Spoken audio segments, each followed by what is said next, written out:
Okay, this is how to vend on the H63F. The Vendo H63F. You hear the mechanical unlock. Okay, grab the tab and lift it up.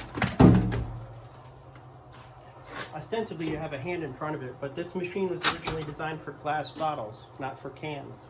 It was modified to fit cans. And they came up with this mechanical design. Well, a few years after this design was released of the H63, they came up with the aluminum can, and the shape of the can was different, and the vending mechanism was changed in order to make it a little less likely that a can would eject out of the machine. What you saw there happen was the problem that they redesigned the machine to be able to fix.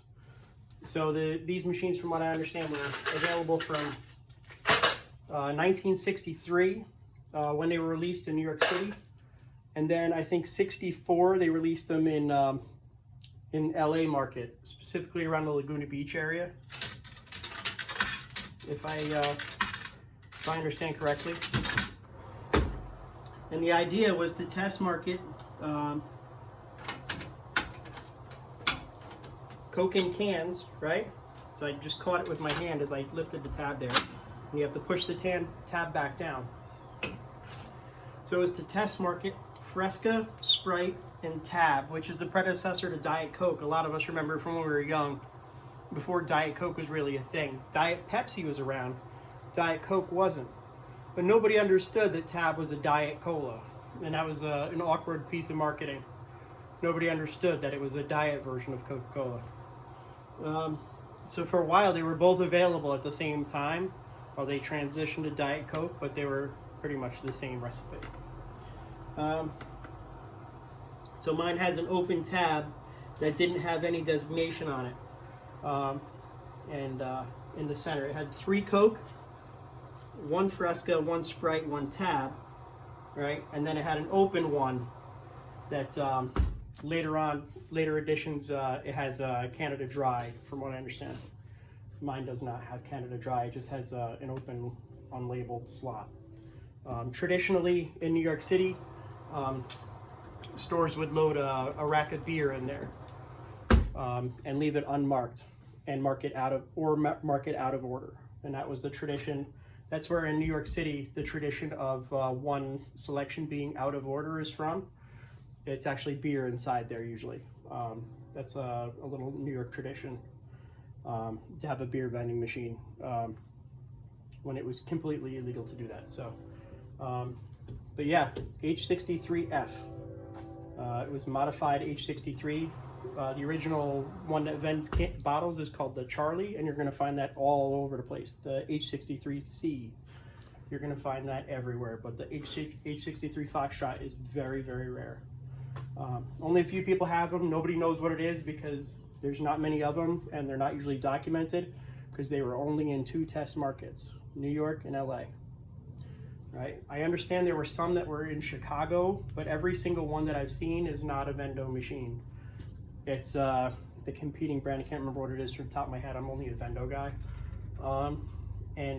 So anyways, it looks a lot like it, but it's different. This panel is at an angle, and it has the similar graphics and styling, but it has a 2-section door.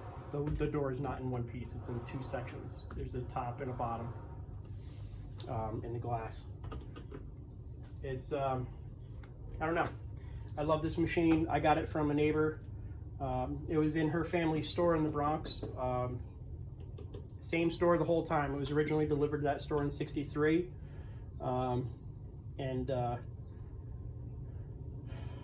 It stayed there until the pandemic hit in 2020, and they had to close their business for good. It's a crying shame, but they lost their family business after a long time. That business was in business for over 100 years, and the pandemic killed it. So she brought it home and put it in her basement, and then brought it out and put it on the curb, and I was driving by, and I was like, are you kidding me? So I gave her a very, very, very meager sum for it. And so this machine is has this electromechanical system that makes change and can redeem coins when it's a misselection. And so, your quarters. You can adjust the, on this coin mech, I don't know if this is original, it sure looks like it. I had to replace one spring on here, and that was it. This spring right here, and that was it. If you have one and it makes a bunch of noise when you plug it in, wait and let it settle down. Once it heats up and it starts, the mechanism heats up and the machine cools itself down, it'll settle down and stop making noise. It'll take a day or two. Just let it sit for a day or two, plugged in and running. Go ahead and put your soda in, clean it all up on the inside, get everything all ready to go. What usually happened to these machines was they would be left with cans of soda in them that would rot and pop when winter hit. So mine sits in the garage all winter long and nothing happens, everything's fine. It doesn't have a problem, but I think that's because of the new aluminum cans. I think the original steel ones were the ones that had the issue. And that was one of the reasons why they went to the new aluminum can. That and the weight savings. The weight savings of the aluminum cans made it possible to ship them via airplanes to the Vietnam War. And originally cans were only for the military market, and they've adapted this machine to be able to sell cans and try to see if they could make cans commercially viable and to test market the 3 new flavors. And that was the point of the machine. All right, that's it for today. If you have any questions, BRETSMITH 7876@gmail.com. That's my email address.